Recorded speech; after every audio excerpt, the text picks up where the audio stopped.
네, 유형자산 처분은 이 정도면 일단 한 문제만 더 해볼까요? 네. 22번 요것도 좋은 문제입니다. 네, 조금 더 빠르게 같은 패턴으로 설명해 드리겠습니다. 22번입니다. 9페이지에 역시 이번에도 기계장치인데 바로 이제 써볼게요. 감리 3,570만원 그리고 기계장치 이제 여기까지 뭐 기본입니다. 바로 여기까지 적었어요. 1단계죠 여기가. 그 다음은 뭐 3단계 얼마를 받았느냐라고 했을 때 1,500만원에 매각을 했는데 부가세 별도니까 총 1,650만원을 받아내야겠네요. 이거랑 잘못 봤어요 아까. 보통 예금 1,000만원 여기서 나왔던 겁니다. 자 그러면 650을 더 받아야 되잖아요. 650을 뭘로 받았니 하니까 여기서 어음으로 수령했다 이렇게 돼 있죠. 그러니까 여기서 이제 받으러 무슨 또 망하는 거고 아까 말씀드린 미수금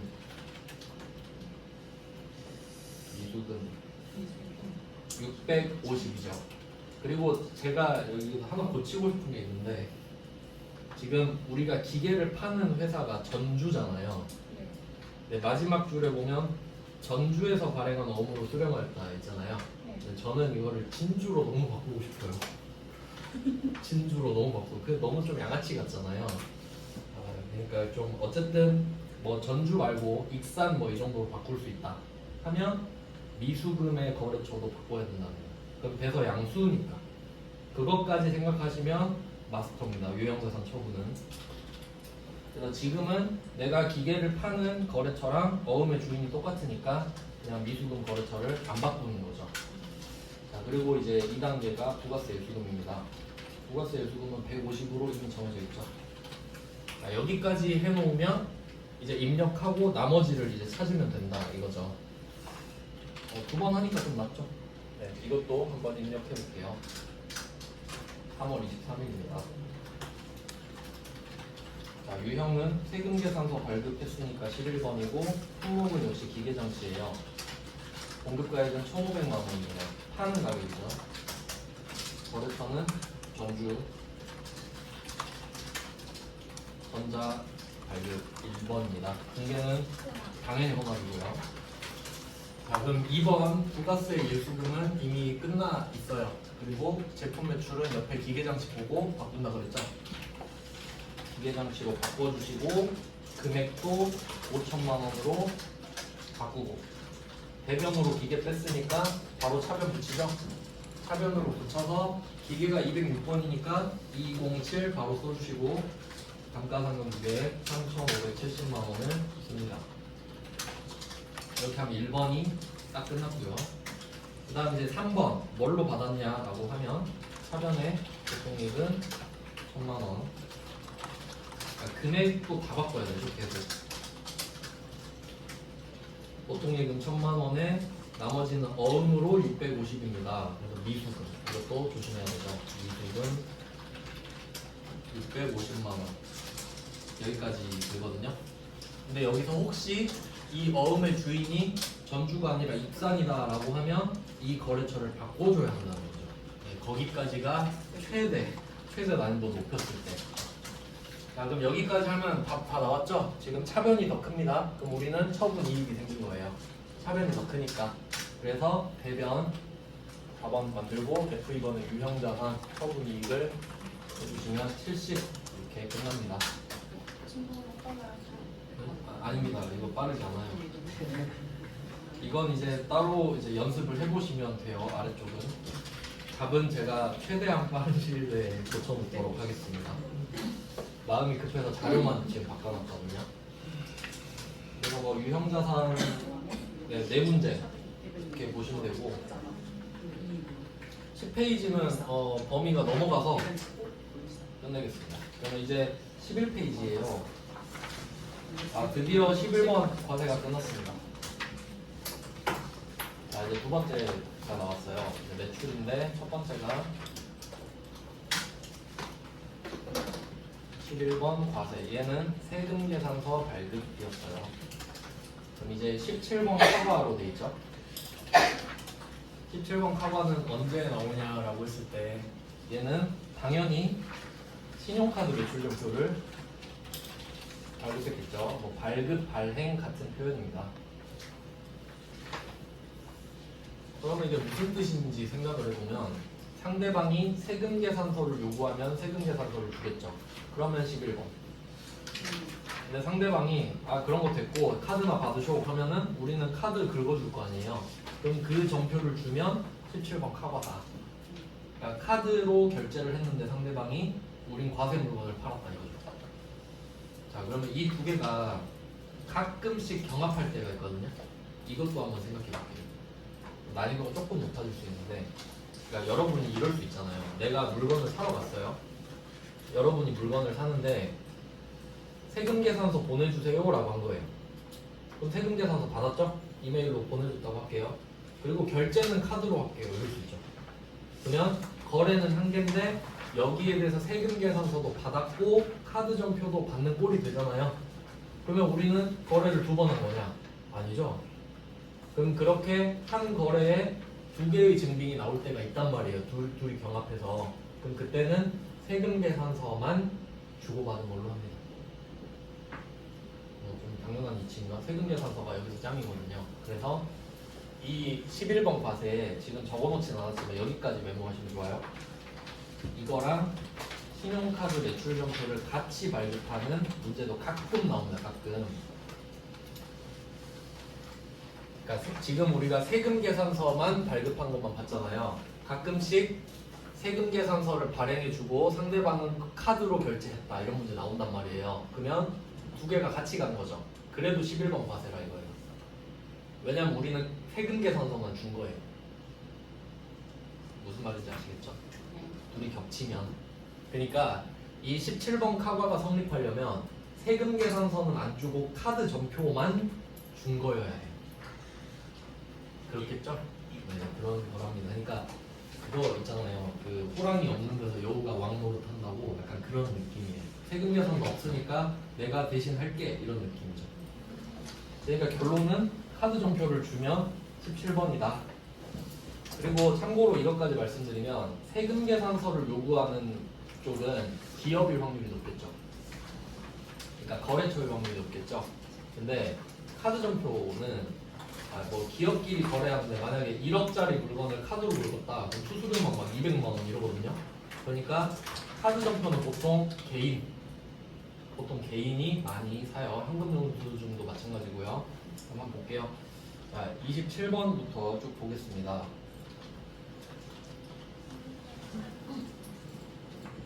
네, 27번에 11월 4일 볼게요. 11월 4일 개인 소비자 김은우에게 제품 77만원 이거 조심하셔야 되는데 부가세가 포함되어 있네요. 여태까지는 보통 따로 구분해 줬었는데 참고로 좀 이런 식으로 문제를 많이 냅니다. 이것도 알아두시면 좀 편한데 세금계산서는 보통 공급가액을 알려줘요. 그러니까 뭐 예를 들어서 공급가액 1000만원에 부가가치세 별도 이런 식으로 말을 해주는 게 일반적입니다. 세금계산서는 그래요. 왜냐면 세금계산서는 부가가치세랑 공급가액이 구분기재되어 있기 때문이에요. 근데 뭐 지금 배우는 신용카드 매출점표나 현금영수증도 앞으로 배울 거거든요. 그러면 이 두 개는 보통 공급 대가로 알려줍니다. 이런 식으로. 이유는 보통 이 두 개의 증빙은 개인한테 많이 발급해 주거든요. 근데 여러분도 이제 개인 입장이잖아요. 그럼 우리는 부가세 별로 생각 안 하죠. 그냥 뭐 달라는 대로 주잖아요. 그런 느낌이라 그래요. 그래서 일반적으로는 그렇습니다. 꼭 그렇다는 건 아니고요. 그래서 어쨌든 77만 원의 부가세가 포함되어 있으면 70만 원짜리 물건인 건 맞잖아요. 자, 그러면 한번 입력을 해볼게요.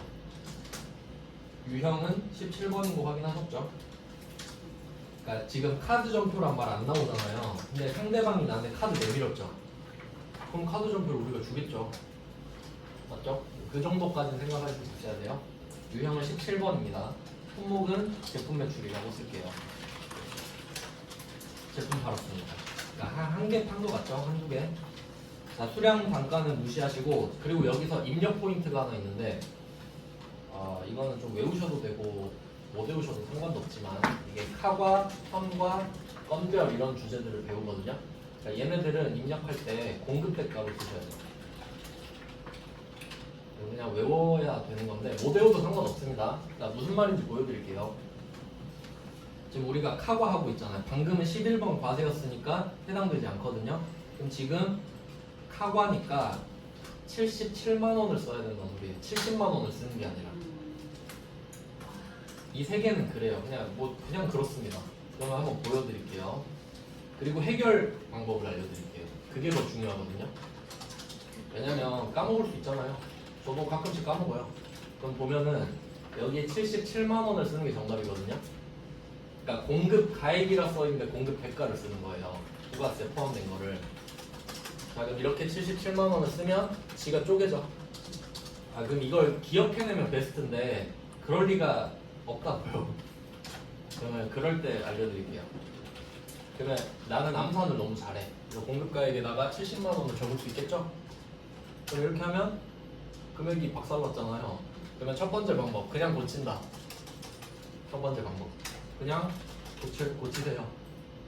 두 번째, 난 제대로 하고 싶다. 맞다, 이거 77만 원이지, 기억났다. 그러면 앞에 체크 한번 해보실래요? 체크박스 있죠? 이거 체크하시면 체크되죠? F5번 눌러보세요. F5. 삭제입니다. 그럼 날려버리고 다시 17번 찍고 제품 매출 77만 원 이제 쓰면 되지. 기억났으니까.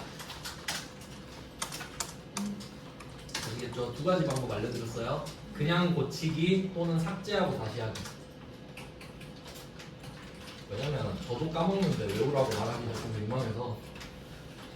공급 처명은 김은우, 보통 개인은 안 써요. 개인은 어쩌다 한 번 팔고 끝나는 거기 때문에.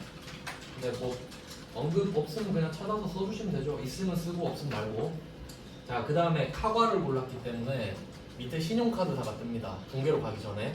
그러면 신용카드사 F2번 눌러서 하면 가맹점이 뜰 거예요. 신한카드라고 뜰 거거든요. 지금 없으니까 저는 그냥 넘어갈게요. 원래는 여기 신한카드가 있어야 돼요. 없으니까 넘어가겠습니다. 그 다음에 분계. 아까 카드 있었죠. 4번에. 밑에 보시면 4번에 카드 있잖아요. 요거를 한번 눌러볼까요? 4번. 자, 4번을 하면 우리 아까 세팅해놨죠. 외상매출으로. 네, 이렇게 해서 저절로 분계가 끝나게 돼요. 그리고 신한은행 신한카드까지 입력하셨던 분은 이 외상매출금 거래처가 김은우가 아니라 신한카드 이렇게 되어 있을 겁니다. 왜냐면 이 돈은 신한카드한테 받거든요. 우리가 지금 가맹점이니까 신한카드가 쟤한테 돈 뺏어서 우리한테 주는 거죠. 자, 요런 내용입니다. 그리고 이 문제에서 결제대금은 외상매출금으로 회계 처리할 것 돼 있는데 당연한 말입니다. 제품 매출이잖아요. 그러면 당연한 말을 하고 있다. 이제 28번으로 넘어가겠습니다. 그림도 일부러 하나 넣습니다. 자, 28번은 10월 2일이에요. 10월 2일입니다. 유형은 카드점표를 발행했다. 그리고 그 부가세까지 확인하세요. 원래 맞아요. 밑에 그림에 부가세 15만 원 있죠. 이게 과세고 카드점표니까 카드거든요. 카과. 근데 팔 때는 어차피 10%니까 굳이 확인 안 해요. 근데 살 때는 확인해야 돼요. 살 때는 왜냐면 우리가 카드점표 받고 면세 물건 살 수도 있거든요. 그건 그때 이야기하고 지금은 17번 카과 제품 매출입니다. 제품을 팔았다고 합니다. 그럼 이번에 금액은 165만 원 써야겠죠. 165만 원. 깜빡하셨으면 지우고 다시 쓰시거나 아니면 15만 원으로 고치셔도 되죠. 거래처는 약수 나라네요. 신용카드사는 EC카드. 없어서 넘어갑니다. 공개는 4번 카드를 찍어주시면 되겠고, 역시 제품을 팔았기 때문에 외상매출금 당연하고요. 근데 이 외상 매출금은 약수나라한테 받는 게 아니라 BC카드한테 받겠죠. 그래서 원래 아까 위에서 입력했다면 저절로 바뀝니다. 네, 뭐 이 정도예요. 그러니까 진짜로 증빙 이름 찾아내서 유형만 결정하면 거의 끝나는 문제죠. 되게 간단합니다. 그리고 29번은 범위를 조금 벗어났다고 해야 되나? 그러니까 이거는 유형자산 처분이거든요. 유형자산 처분인데 그냥 카드에 넣어놓은 건데 세무이급이라 그냥 참고만 하시면 될 것 같아요. 유형자산은 앞쪽에 세금계산서로 연습하시면 되고요. 넘어가겠습니다.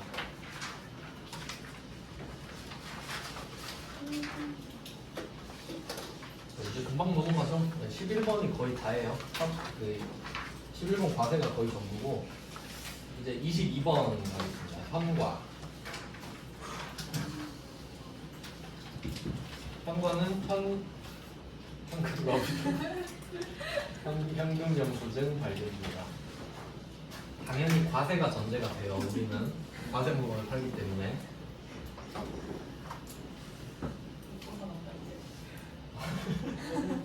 볼 때마다 생각나요. 그럼 이제 30번 입력해볼게요. 일부러 그림은 하나씩 넣습니다.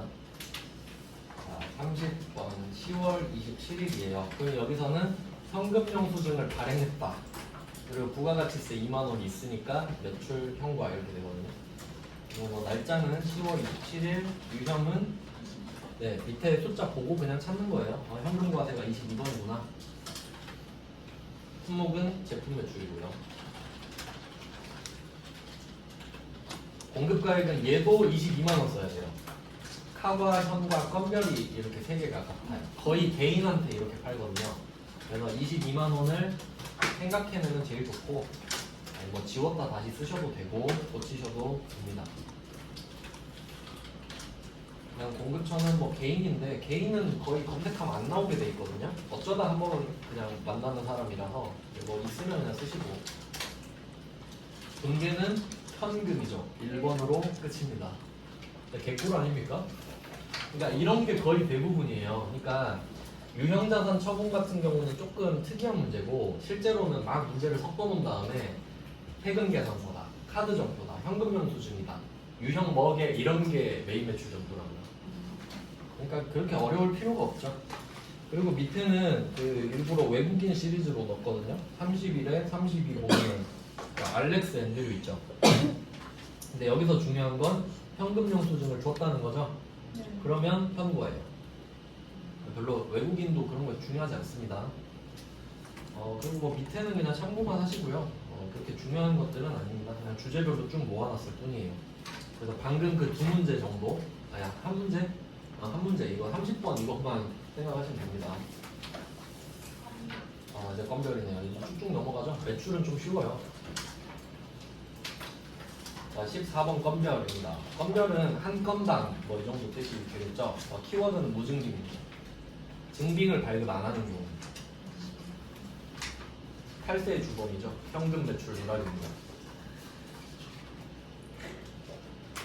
자, 그러면 키워드를 좀 볼게요. 옛날 문제긴 한데 36번 첫 문제 보시면은 간이영수증 있죠? 이거는 그 자기 회사 이름만 도장으로 찍혀 있고 금액을 내가 쓸 수 있는 영수증을 말해요. 그러니까 국세청은 그런 거 발급해줬는지 모르거든요. 그러니까 아예 발급 안 한 거랑 똑같이 취급하는 겁니다. 그러니까 여기서 증거가 남는 거 있잖아요. 이거 한번 생각해 볼까요? 지금 우리가 3개 배웠잖아요. 세금계산서, 카드점표, 현금영수증.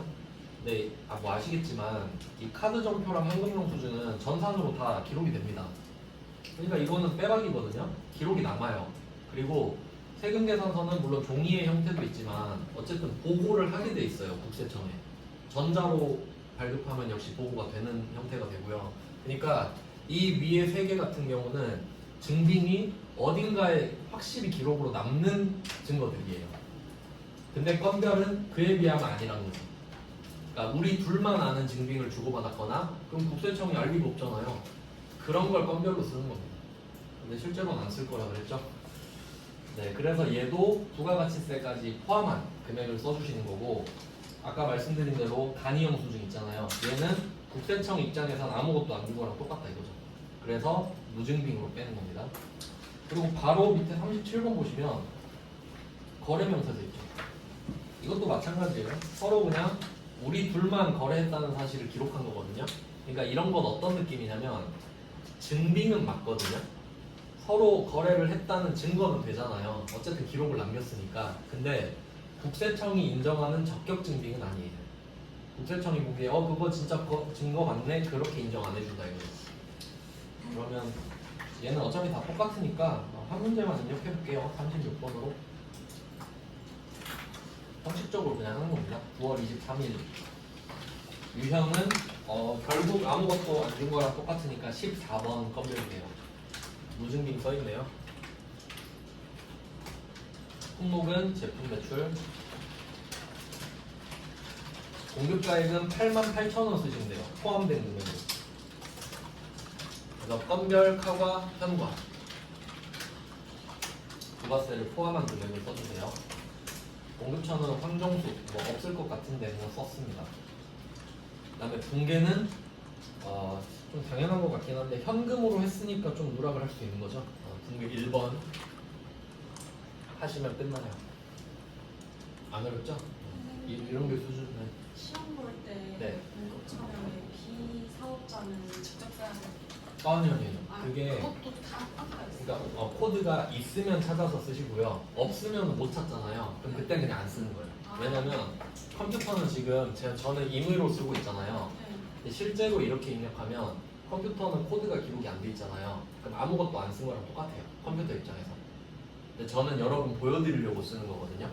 그러니까 만약에 내가 코드는 입력 안 하고 여기만 공급처명만 글자로 썼다. 그럼 컴퓨터는 입력 안 한 걸로 생각해요. 무조건 코드 번호가 들어가야 돼요. 컴퓨터는 코드 번호, 우리는 글자. 이렇게 조합이 된 거거든요. 근데 거의 개인은 안 돼 있을 거예요. 있으면 쓰시고 없으면 안 적으시면 됩니다. 그러면 밑에도 다 비슷비슷한데 이걸 해볼 걸 그러네요. 39번 이게 최근 문제인데 38번은 한번 설명을 해드리고 38번은 이게 조금 오해 소지가 있을 수 있는데 38번 보시면 55만 원이 입금돼 있다 이렇게 돼 있죠. 근데 보면 부가세가 있는지 없는지 말 안 하고 있죠? 그럼 얘는 어떻게 확인을 하냐면 사실 부가가치 세법에 그런 게 있어요. 입금된 금액이 55만 원이잖아요. 그러면 확실하지가 않죠. 부가세가 있는지 없는지. 그럼 무조건 있다고 봐요. 그래야 거둘 수 있잖아요. 법에 그렇게 돼 있습니다. 일단 그건 법인데 우리가 법 모르잖아요 지금. 그럼 어떻게 하냐면 두 번째 줄에 보시면 세금 계산서나 현금 영수증을 발급하지 않았음 이렇게 돼 있죠. 이건 무슨 말이냐면 과세 물건을 팔았음에도 세금 계산서를 안 줬다. 그러니까 과세라는 걸 언급하는 거예요. 세금 계산서를 안 줬다 하는 게. 그리고 두 번째는 현금 영수증을 발급 안 했다 그러죠. 그럼 이 말은 현금을 받았음에도 현금 영수증도 안 줬다. 그러니까 이거는 과세로 현금으로 팔았다. 이걸 알 수 있는 거죠. 그러니까 부가세 언급 없어도 이런 식으로 좀 문맥상 찾으실 수 있어야 돼요. 그리고 38번은 쿨하게 아무것도 안 좋다 이 말이니까 당연히 무증빙이고요. 그 다음에 뭐 밑에 있는 39번 이게 최근 건데 얘는 그것만 표시하시면 돼요. 그 세 번째 줄에 잡이익으로 해라 이렇게 돼 있죠. 그러니까 이거는 그냥 무슨 말이냐면 방금 한 게 제품 매출이잖아요. 근데 이거 제품 매출을 잡이익으로 바꿔라 이 말이에요. 그냥 제품은 아니고 제품 만들다가 남은 그 스크랩 있잖아요. 그런 좀 부스러기 그런 거 긁어서 갖고 간 사람이 있으니까 그거 팔았다.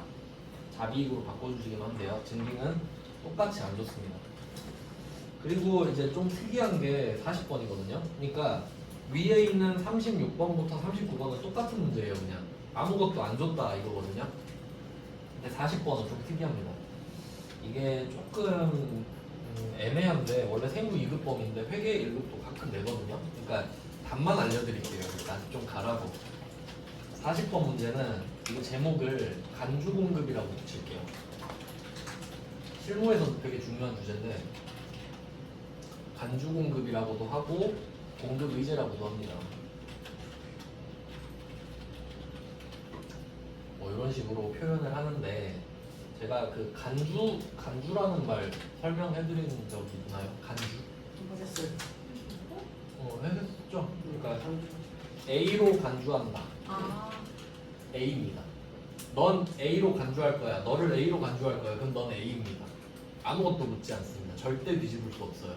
그럼 이 말은 간주 공급이죠. 네가 공급한 걸로 간주하겠다예요.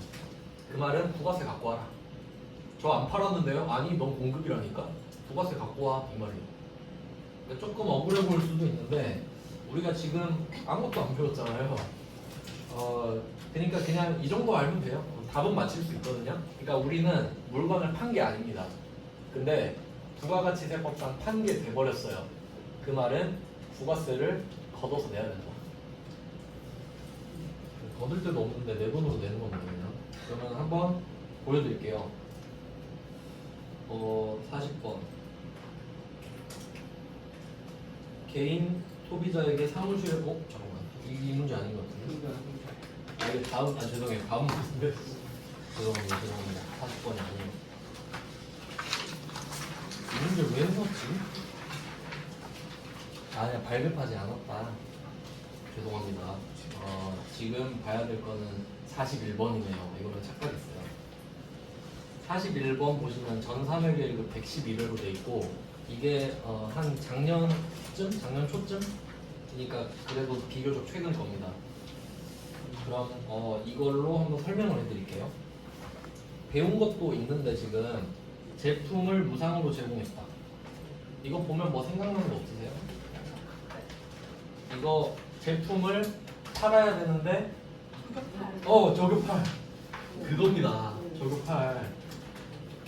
그러면 저격팔이 나와요. 제품 30만원 사라지죠. 근데 이거를 접대했단 말이에요. 이제 기업 업무 추진비죠. 그럼 우리가 이 제품을 만드는데 30만원을 쓴 거예요. 맞죠? 제조 원가니까 지금. 그러면 우리가 이 제품을 접대하기로 마음먹었잖아요. 그러면 30은 손해볼 생각을 하고 있죠 이미. 그래서 30 너 가져라 하고 회계 처리를 하려고 했어요. 근데 국세청한테 들킨 겁니다. 이제 복잡한 이유는 지금 설명할 수가 없고요. 야 너 그거 판 걸로 해 라고 한 거예요. 저 안 팔았는데요? 아니 판 걸로 하라니까. 이유는 이거예요. 이렇게 설명해줄게요. 우리가 원재료 샀을 때 원재료를 샀으니까 제품을 만들었겠죠. 그러면 이 원재료 매입 시에 우리는 매입세 공제를 받았어. 맞죠? 내가 원재료 사면서 세금 계산서 달라고 한 거예요. 세금 계산서 주세요 하고 그 세액 공제를 받은 겁니다. 그럼 국세청은 기대를 하고 있어요. 내가 너 원재료 살 때 세금 공제 해준 거 알지? 나중에 제품 비싼 거 만들어서 부가세 걷어서 나 줘야 돼. 맞죠? 이거 기대하고 있겠죠. 근데 팔았어요? 웬걸 접대하고 있네. 기분 나쁘죠? 야 너 세액공제 다 받아 먹어놓고 부가세를 안 내나? 너 그거 팔 때 얼마야? 하니까 저희가 50에 파는데요. 너 그거 공급으로 칠 테니까 5만원 내놔. 좀 이제 해석돼요 보면? 그렇게 해석합시다. 이렇게 간단하게 하는 거였네.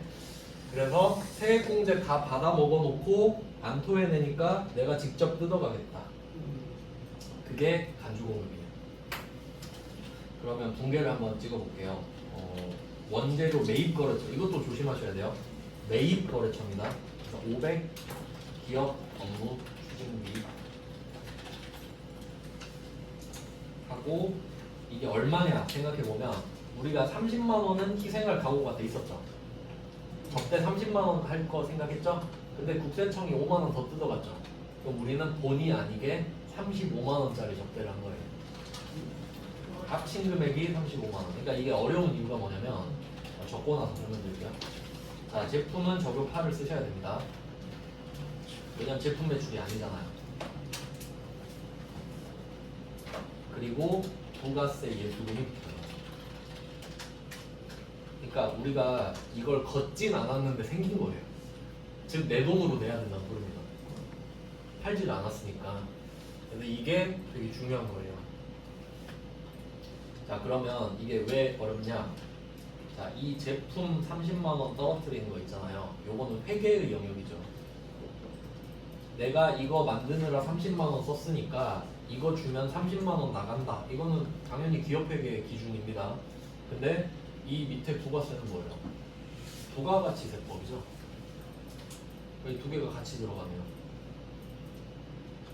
국세청이 야 그거 50만 원 내놔, 5만 원 내놔 이렇게 하니까 그럼 우리는 부가가치 세법상 5만 원을 준 거고 그래서 합쳐서 35만 원짜리 접대를 하게 된 겁니다. 이렇게 된 거예요. 그러니까 이게 간주 공급이잖아요. 그럼 실질 공급도 생각해 볼까요? 실질 공급. 실질 공급이면 이렇게 되겠죠. 외상 매출금 55만 원, 제품 매출 50만 원. 이건 저격팔 아니죠? 팔았으니까. 근데 여기서 포인트 이게 똑같죠. 부가세 예수금이 똑같죠. 그러니까 간주 공급이지. 판 것처럼 해라. 나는 관심 없고 5만 원이나 내놓으라고. 네가 접대를 하건 말건 됐고 5만 원 갖고 오세요. 이게 답이에요. 그러면 왜 이게 14번에 있냐면 한번 생각해 보세요. 여러분이 접대를 하고 있어요 지금. 근데 이거 새로 만든 물건인데 세금계산서랑 같이 드릴게요 이래요? 세금계산서 여기 있습니다 이래요? 그냥 몰래 주는 거죠. 증빙 안 주잖아요. 근데 부가세는 내죠. 그래서 14번 건데 위에도 보세요. 위에 있는 거라도 증빙 안 줬죠. 근데 부가세 내잖아요. 그런 측면에서 똑같다는 겁니다. 그러니까 완전 달라 보이는데 국세청이 보기엔 똑같다 이거지. 그래서 이게 좀 특이하니까 중요 표시 좀 해주세요. 약간 범위를 초과한 느낌이지만 냈으니까 일단 이렇게라도 외워서 좀 풀어보자. 나오면 이제 답을 맞출 수 있어야 되죠. 그러면 입력 한번 해볼게요. 똑같은데 8월 10일 네, 유형은 14번 건별로 이게 포인트가 되겠죠. 건별을 내가 알아낼 수 있느냐. 품목은 여기서 이거는 뭐라고 써요? 그냥 제품이라고 써야겠죠. 제품이 나가니까 제품 매출이 아니라 안 써도 상관은 없습니다. 공급가액은 자 여기서 공급가액에다 얼마를 쓸지 생각해 볼까요? 50만 원이 되겠죠?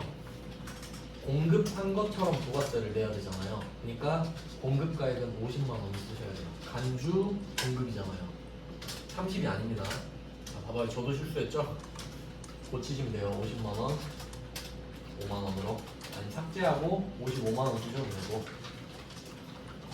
이런 걸 막 그렇게 크게 대수롭게 여기지 마세요.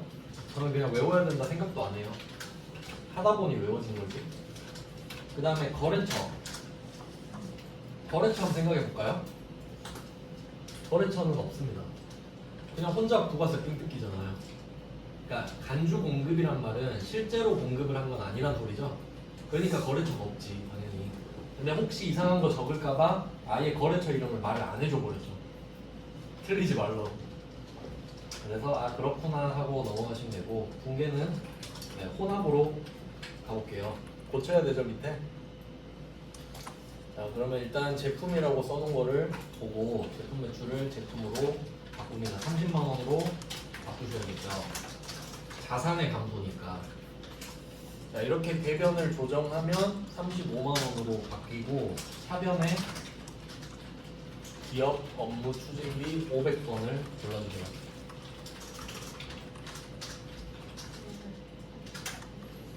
800 아닙니다. 원재료 매입 거래처라서. 자 이게 간주 공급의 포맷입니다. 그러니까 금액이 비대칭이 된다는 걸 잘 기억해 주세요. 대변엔 그리고 한 개 빼먹은 거 있죠? 뭐였죠? 네, 저교팔 여기 저교 자리 있잖아요. 저교를 입력하세요.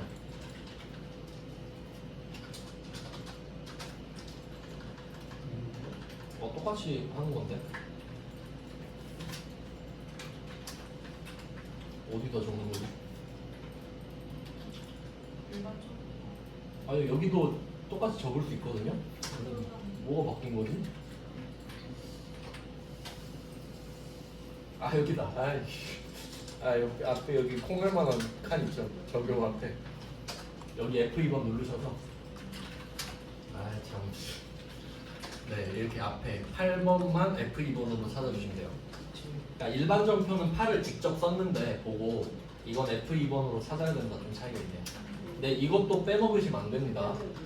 일반 전표랑 다를 게 없어요. 부가세가 있기 때문에 그냥 메인 매출 전표에 쓴 것 뿐이죠. 그리고 뭐 아래쪽에 있는 것들은 역시 똑같으니까 우리 범위는 아니기 때문에 뭐 회계 1급에 나왔던 최근 문제 하나만 풀어봤습니다. 거래처가 없다는 것도 같이 기억해 주시고요. 이제 10%가 끝났습니다. 10% 4개 10%죠. 이제 0%할 차례죠. 이것도 원래 수출 이슈는 외화가 나오기 때문에 외화 나오면 좀 어렵잖아요. 근데 우리 시험은 쉬워요. 우리 시험은. 보세요. 2장밖에 안 나왔죠? 딱 봐도 좀 애매하니까 여기까지 끊고 10분 쉬고 이제 영세를 하도록 하겠습니다.